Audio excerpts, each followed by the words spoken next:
सब लोग अपने घरों में कीर्तन किया करो। जब कीर्तन करेंगे तो कीर्तन करने से घर का वातावरण भी शुद्ध होगा और आपका अंतःकरण, आपका मन मंदिर भी पवित्र हो जाएगा। किससे? कलयुग केवल नाम आधारा। आगे आप बोलो। कलयुग केवल नाम आधारा। मैया बोलो आप। सुमरि सुमरि नर होते रहें। कलयुग में केवल भगवान का नाम ही कल्याणकारी है। इसलिए श्री चैतन्य महाप्रभु ने केवल नाम जाप पर जोर दिया। श्री गौरांग महाप्रभु ने किस पर जोर दिया? नाम जप पर। नाम जप, केवल नाम। श्रीमन नारायण नारायण श्रीमन नारायण नारायण। श्री कृष्ण गोविंद हरे राम राम कृष्ण हरि बोल। राम कृष्ण हरि राम कृष्ण हरि राम कृष्ण हरि राम कृष्ण हरि। जो नाम आपकी जिह्वा पर अच्छा लगे, जिह्वा को, वो नाम जपो अपने मुंह पर। और नाम एक ही है, आप कुछ भी नाम लो। कृष्ण राम गोविंद हरे मुरारी हे नाथ नारायण वासुदेव गोविंद गोपाल मनमोहन मदन मुरारी राघव रघुनंदन मदन मोहन बंसी वाले, जो मन में आवे, जो अच्छा भावे आपको वो करो, पर नाम का आश्रय जरूर लो। है ना मेरी माँ? तो कीर्तन जरूर करेंगे।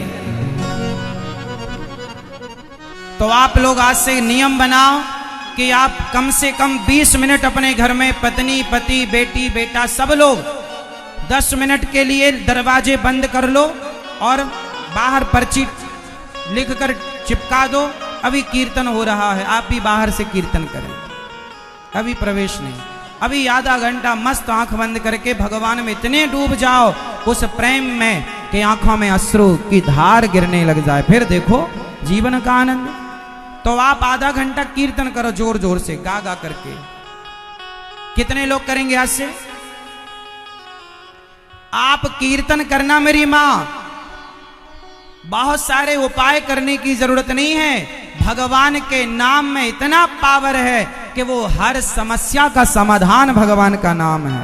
हर दुखों से बचाने वाले भगवान है और कोई उपाय की जरूरत नहीं। जो भगवान के नाम पर विश्वास करता है फिर उसे कहीं दर दर की ठोकर खाने की जरूरत।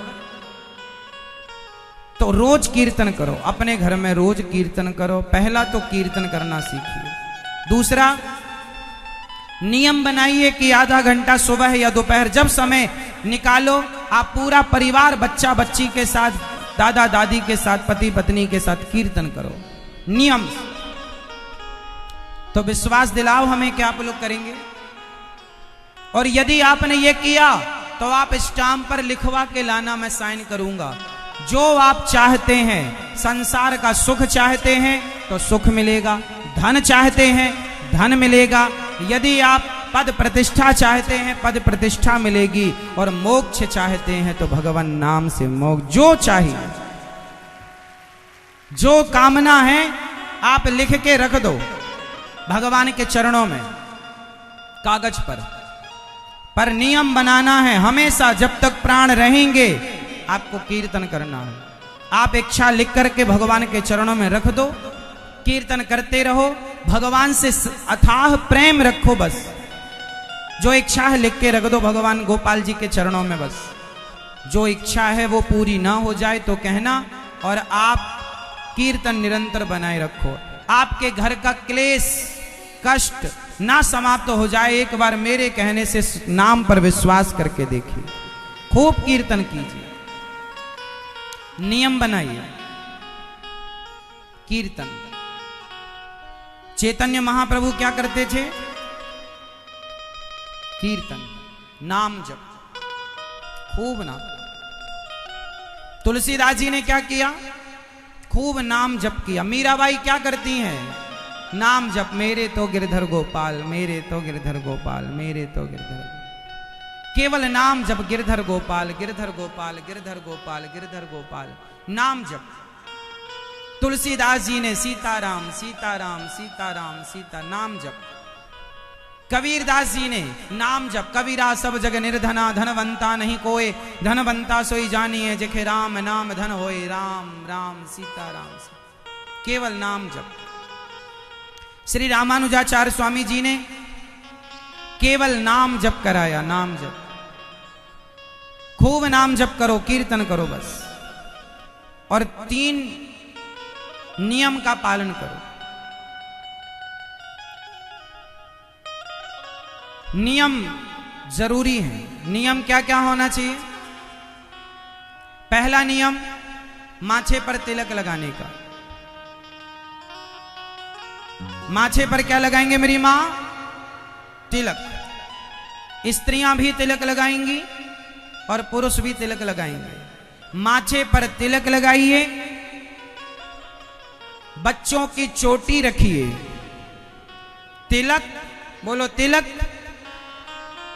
आप लोग तिलक क्यों नहीं लगाते? आज लगाए हो, कल लगाए थे, घर पे लगाते हो। तिलक सब लोग लगाओ। स्त्रियां माथे पर व्हाइट कलर से वी बनाए, ये भगवान के चरण मान करके हम भगवान के चरण, इस भाव से तिलक लगाया जाता है कि ये भगवान, हमारे माथे पर तिलक है ना, ये 2 ऊपर की तरफ जो ये भगवान के चरण है, नीचे ये चरणों को रखने की आसन है, बीच में लाल वो माता लक्ष्मी है।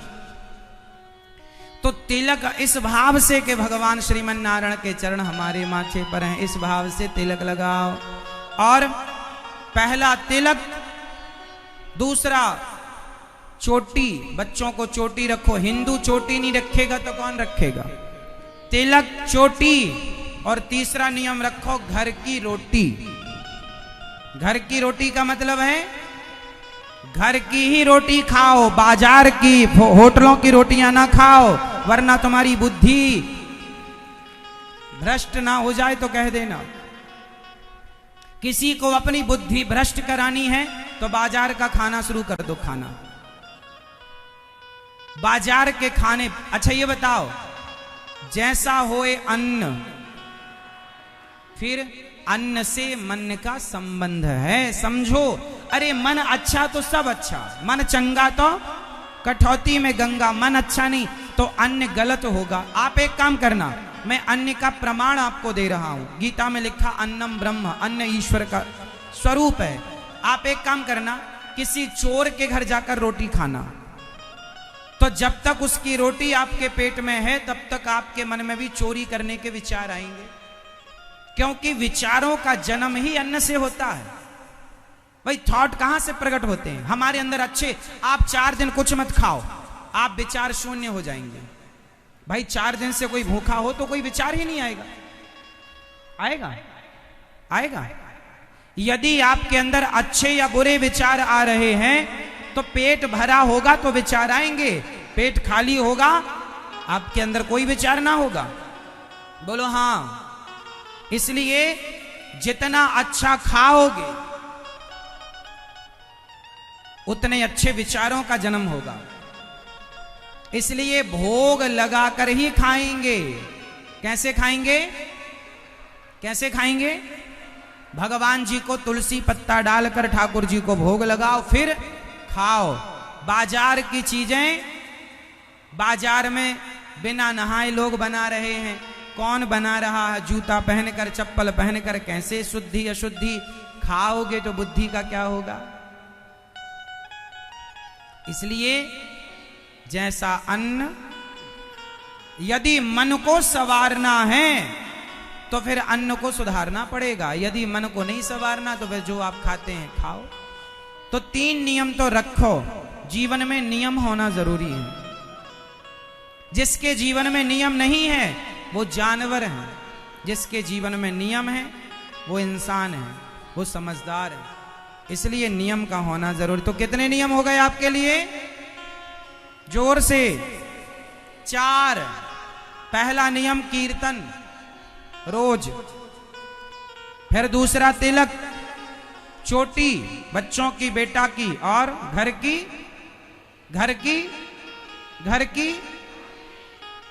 की रोटी। सब जगह ना खाया करो भक्षा भक्ष। खाने पीने पे कंट्रोल मेरी माँ। जो कहीं भी तुम खाने लग जाती हो मेरी माँ, कोई कंट्रोल नहीं है।